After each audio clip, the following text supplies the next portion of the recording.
মাসে biochemic course করতে পারে করা উচিত, যাতে সেটা বায়োকেমিক চিকিৎসা শিখবে। আপনি প্রতি বছর যারা বায়োকেমিক ফিজিশিয়ান আছেন, প্রতি বছর মাধ্যমিকের পরে 1 মাস আর এইচএস এর পরে 1 মাস অনলাইনে হোক, আপনার বাড়িতে হোক, hand over these mementos and prize to the hand over these mementos and prize to the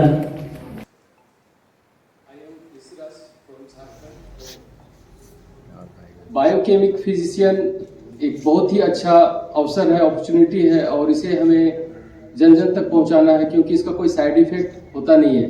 और सबसे मज़ेदार बात यह है कि यह एक कॉम्प्लीमेंट्री थेरेपी के रूप में कोई भी इसे एडॉप्ट कर सकते हैं, इसे साथ में प्रयोग कर सकते हैं, क्योंकि जो बायोकेमिक सिस्टम है ये बहुत ही सुरक्षित है। आप कोई भी सिस्टम से दवा ले रहे हैं, चाहे एलोपैथ हो चाहे कोई भी पद्धति हो, लेकिन आप इसे साथ में प्रयोग करेंगे और ये बहुत ही असरकारक है, बहुत ही इफेक्टिव है। आप लोग जानते होंगे कि हमारे शरीर को ऑर्गेनिक वो तो पूर्ति हो जाती है, विटामिन्स भी आप ले लेते हैं, प्रोटीन भी ले लेते हैं, लेकिन मिनरल के बारे में लोगों का ध्यान नहीं जाता है कि मिनरल क्या है। लेकिन मिनरल बहुत कम मात्रा में शरीर को जरूरत होती है, लेकिन यदि उसी की कमी हो जाए तो आपके अंदर अनेकों बीमारियां प्रवेश कर जाती है।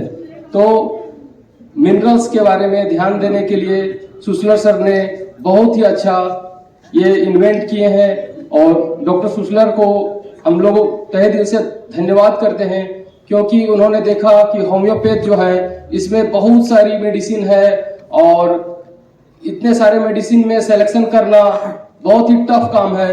तो जो हैनिमन सर है उनके ही student doctor William Heinrich Schuessler sir ने इसका इन्वेंट किए। एक ह्यूमन डेड बॉडी को उन्होंने तांबे के तार के जाली के ऊपर बर्न किया, जलाया, और जलाने के बाद जो राख होता है, जो भस्म होता है, उसको लेबोरेटरी में जाकर उस पर रिसर्च किए और रिसर्च करने के बाद उन्होंने पाया कि हमारे शरीर में मिनरल्स का क्या रोल है। मिनरल्स बहुत ही इंपॉर्टेंट है, क्योंकि मिनरल उसी तरह है जैसे ये बिल्डिंग खड़ी है, इसमें ईंटें लगी है, रेत लगी है, लेकिन यदि सीमेंट नहीं होगा तो बिल्डिंग नहीं रहेगा। उसी तरह से यदि आपके शरीर में मिनरल नहीं होगा तो आपका कोई भी जो ऑर्गेनिक सब्सटेंस है वो काम नहीं कर पाएगा।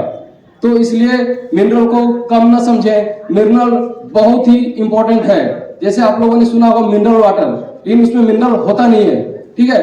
यदि मिनरल होता तो हमें बीमारियां नहीं होती। तो मिनरल की कमी होती है और लोग जो नमक खाते हैं NaCl खाते हैं, ना कि KCl खाते हैं। NaCl से क्या होता है, सोडियम क्लोराइड, उसमें क्या होता है, उसमें आपको बीमारियां होती है बहुत सारी, लेकिन KCl जो पोटेशियम क्लोराइड है उसमें बीमारियां नहीं होती, उसे कहते हैं संधक लवण। और संधक लवण जो खाएंगे उसे टॉन्सिल की बीमारी, यानी कि बहुत सारी बीमारी, थायराइड की बीमारी, ये सब नहीं होती है। लेकिन आजकल लोग जो नमक खाते हैं वो नमक के नाम पर जहर है, वो नमक खाना नहीं चाहिए, छोड़ देना चाहिए, और खाना चाहिए संधक लवण।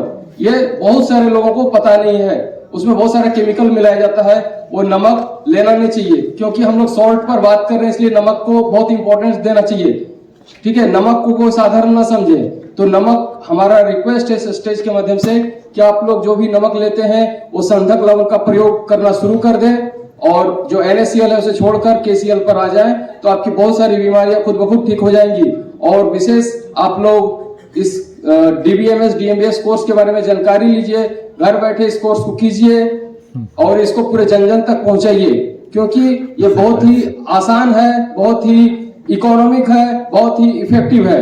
इसलिए हर मनुष्य को, हर नागरिक तक ये पहुंचाया जा सकता है। वो घर बैठे इसको सीख करके कम से कम अपने आप को तो स्वस्थ रखेगा, अपने फैमिली वालों को तो स्वस्थ रखेगा, अपने आस पड़ोस को भी फिर स्वस्थ रख सकता है। क्योंकि ऐसा नहीं है आप स्वस्थ रहेंगे तो आप समाज का एक हिस्सा है, क्योंकि आज जो है हम लोग देख चुके हैं बहुत सारी पद्धतियां हैं, लेकिन उसमें क्या है, आपका पॉकेट कितना देखते हैं कि लोगों का घर मकान तक बिक जाता है उस पैथी में, ठीक है। तो हम लोग इस पर ध्यान दें और लोगों तक पहुंचाएं, कम से कम लोग स्वस्थ रहें और इस देश को समृद्ध बनाएं, अपनी अर्थव्यवस्था को मजबूत करें। विशेष